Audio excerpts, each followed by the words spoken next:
Good morning and welcome to the Grim. I'm your host, Kristen. On today's episode, we'll be opening the gate and entering Burial Hill, located in Plymouth, Massachusetts. So grab your favorite mug, cozy up, and let's take a dig into history. Thanksgiving week is here, marking the official start of the holiday season, filled with parties, gatherings, and time with family. What better way to kick it off than by exploring a burial ground steeped in pilgrim history? Before we dive in, let's clear up one thing. Yes, there's another graveyard in New England, also called Burial Hill. In fact, there's many. It seems that pilgrims weren't exactly creative when naming things. And many historic cemeteries or graveyards in the region share this similar title. If you're thinking, didn't you already cover Burial Hill on the Grim? Well, sort of, but no. Rich in history, eerie, and lore, and even a touch of the paranormal, this burial ground is anything but boring. Yet graveyards like these are often dismissed or overlooked.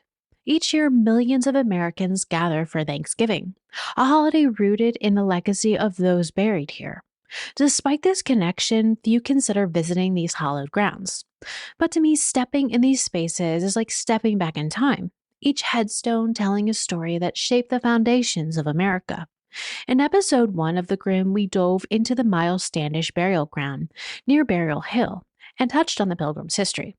However, one of the most compelling aspects of history is how it keeps unraveling new layers and, at times, new discoveries. Burial Hill, located off the coast in Plymouth, Massachusetts, just a short distance from where the Pilgrims first landed in 1620, was established in the early 17th century. It serves as the final resting place for several Mayflower passengers and founding members of the Plymouth Colony who braved the harrowing journey to the New World. Standing on top Burial Hill today offers a panoramic view of Plymouth, a modern town buzzing with life, far removed from the untamed wilderness the Pilgrims once faced. This site wasn't initially a burial ground, however. It began as a strategic high point for the colony's first fort.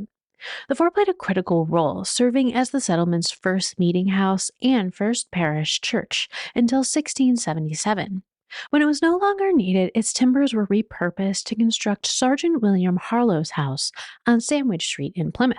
Remarkably, Harlow's house still stands today, preserved as a piece of living history and listed on the U.S. National Registry of Historic Places. To catch a glimpse of what the original fort might have looked like, you can visit a replica at the Plymouth Pawtuxet, formerly known as the Plymouth Plantation, a faithful recreation of the Plymouth Colony settlement and an invaluable window into early American life. The grounds of Burial Hill are believed to have been used for burial starting around 1672, with an estimated 2,000 souls interred within. The first recorded burial is often attributed to John Howland in 1672, though rumors suggest earlier undocumented burials likely occurred. During this time, early grave markers were made of wood, which explains why those predating 1688 haven't survived today.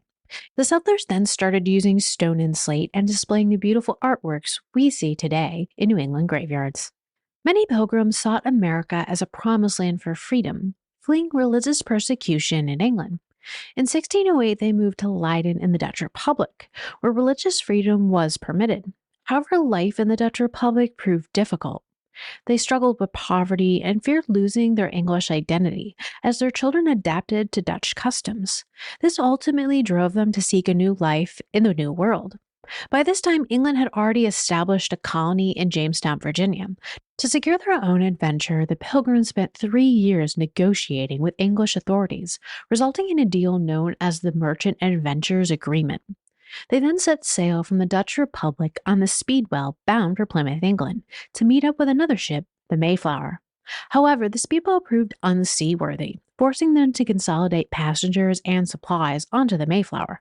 In September of 1620, the Mayflower finally, after years of planning, embarked on its perilous journey across the Atlantic with 102 passengers, including notable figures such as Mary Alderton, William Bradford, Edward Doty, Francis Cook, John Holden, and Richard Warren. Today, these individuals integral to the founding of the Plymouth Colony are interred at Burial Hill, resting in one of the most historic cemeteries in America. Of the passengers, Mary Alderton was only 4 years old when she made the journey. She married Thomas Cushman in 1636, a son of a prominent member of the Pilgrims congregation in Leiden. She and her husband lived to an old age and had a prosperous family in the New World. Mary passed in November of 1699. She was the last surviving passenger of the Mayflower. Many aboard not only wanted religious freedom, but to also have lives without limits and opportunities, regardless of their lives back in the old world. One such man that would benefit from it would be William Bradford. Bradford would eventually become the governor of Plymouth Colony, but when he first arrived in the New World, had held no notable leadership position. He was an example of this opportunity that one could achieve. Upon landing in Providencetown Harbor, Bradford volunteered for exploration parties, eager to help secure a future for the settlers. During his first expedition, he encountered the local natives in an unexpected and dangerous way by being caught in a deer trap that nearly left him hanging upside down. On his third excursion, a fierce winter storm nearly capsized the boat, but Bradford and his companions managed to reach Clark's Island. But their ordeal didn't end there.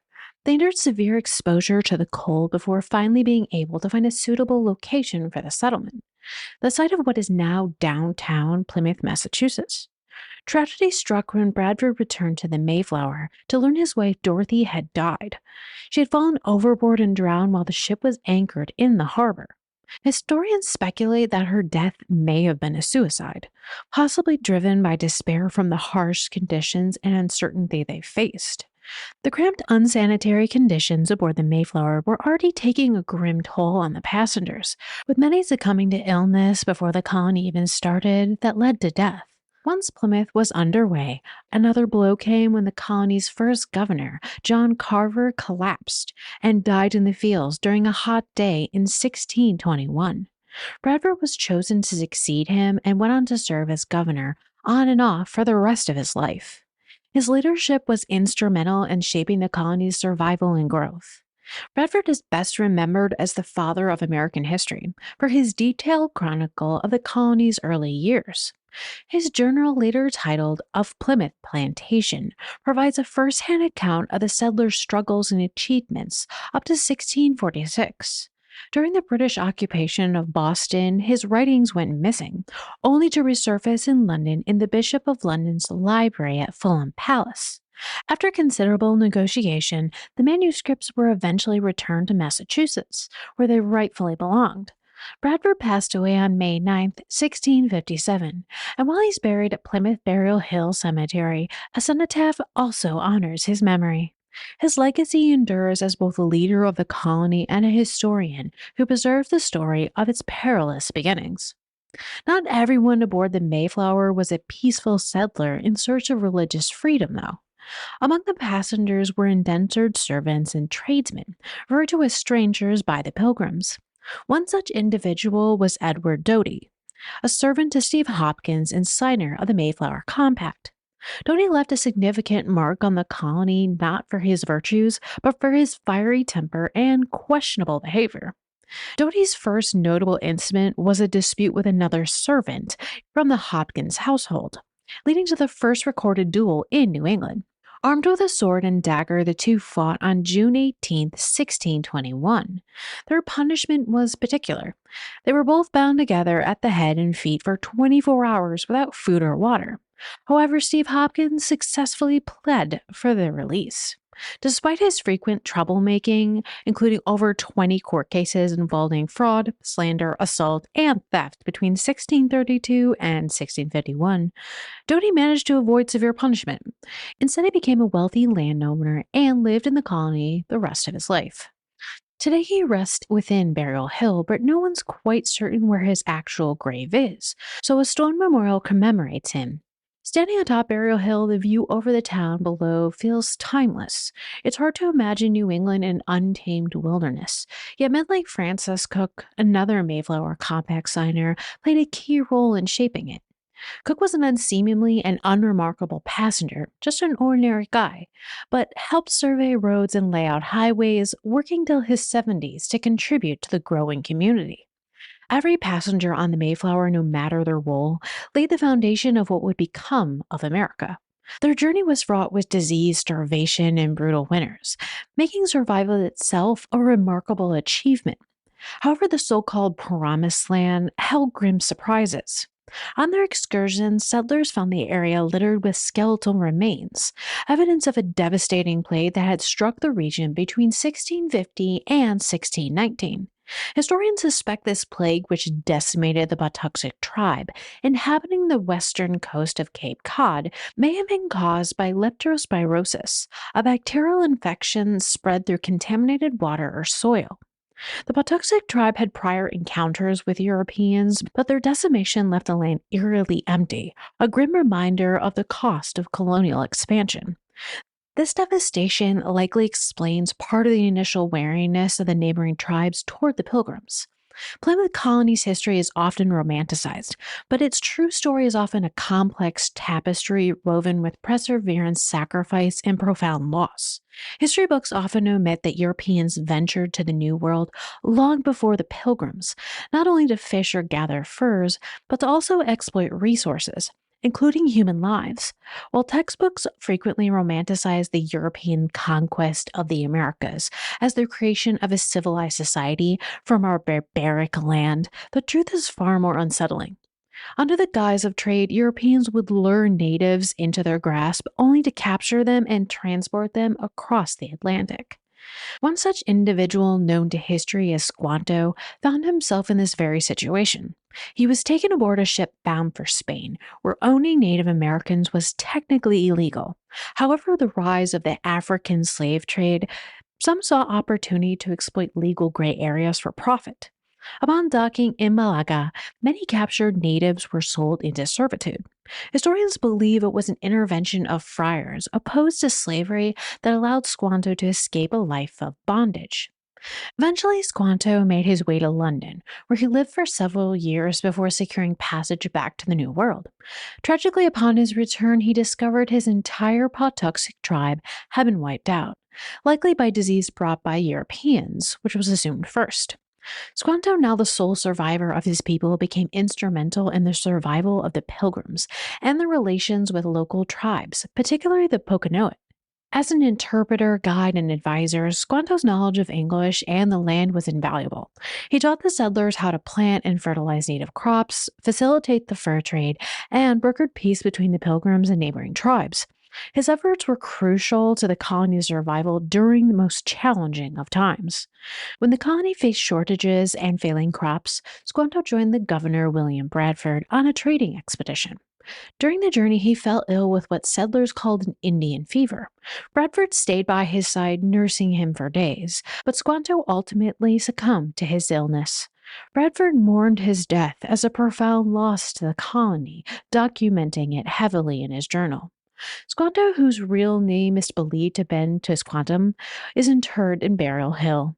His life, marked by resilience and tragedy, highlights the complex and often overlooked realities of early colonial history. After enduring the first harsh winter, the Plymouth Colony, with the assistance of Squanto and neighboring tribes, enjoyed a relatively abundant harvest in the fall.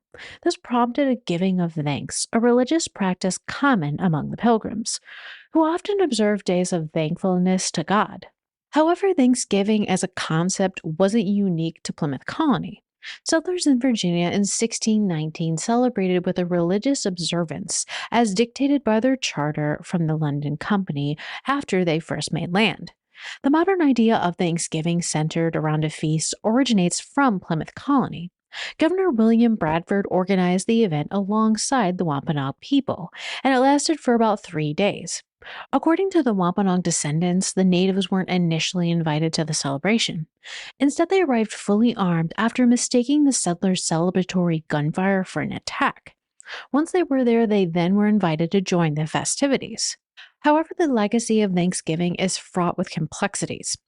While Americans often celebrate its day as a camaraderie and friendship, the truth is much darker.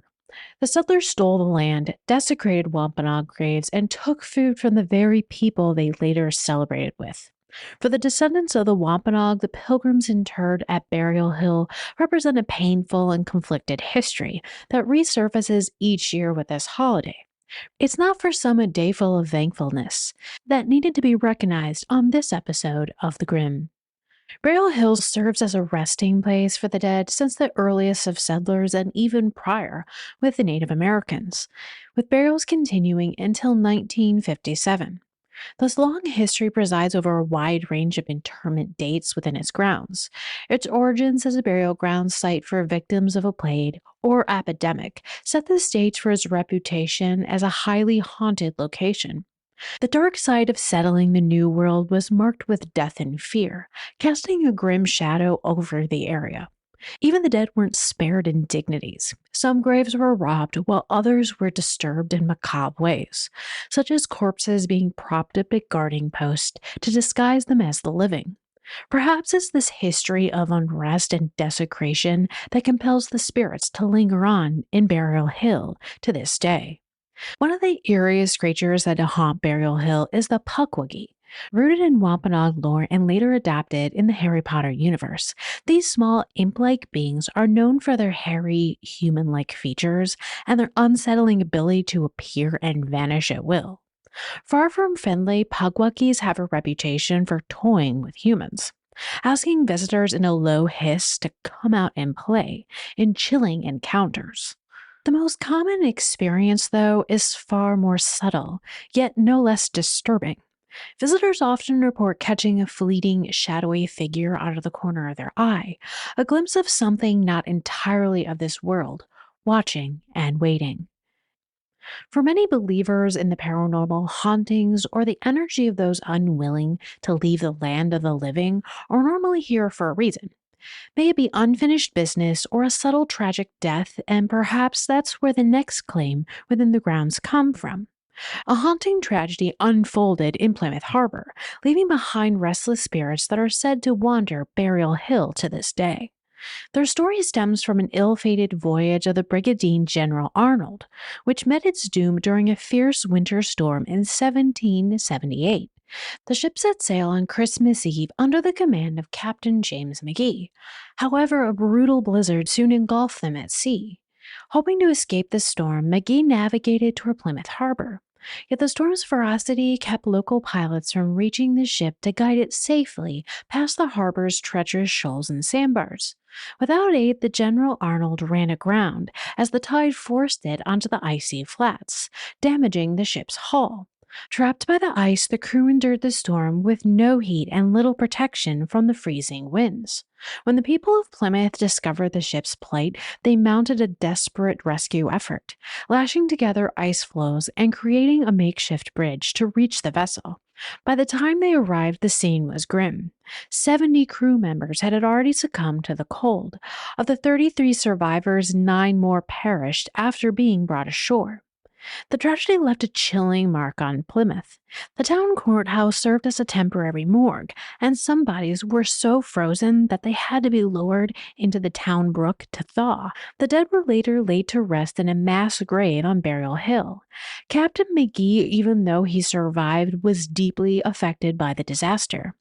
Years later, he requested to be buried with his crew in Plymouth upon his death. Today, legends tell of McGee's ghost walking Burial Hill alongside the souls of his ill-fated sailors. These spirits, said to be some of the most active and haunted Plymouth, are a sober reminder of the harbor's icy tragedy.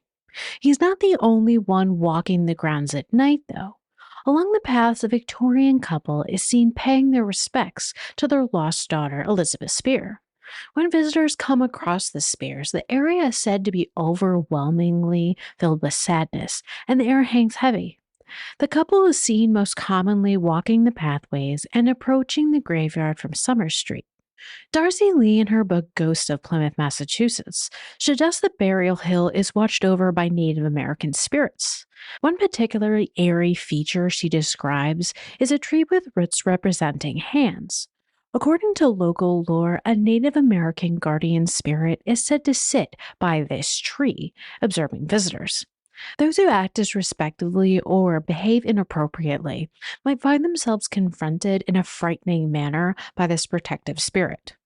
At the base of Burial Hill stands the John Carver Inn, named after Plymouth Colony's first governor. However, this site harbors a much darker history.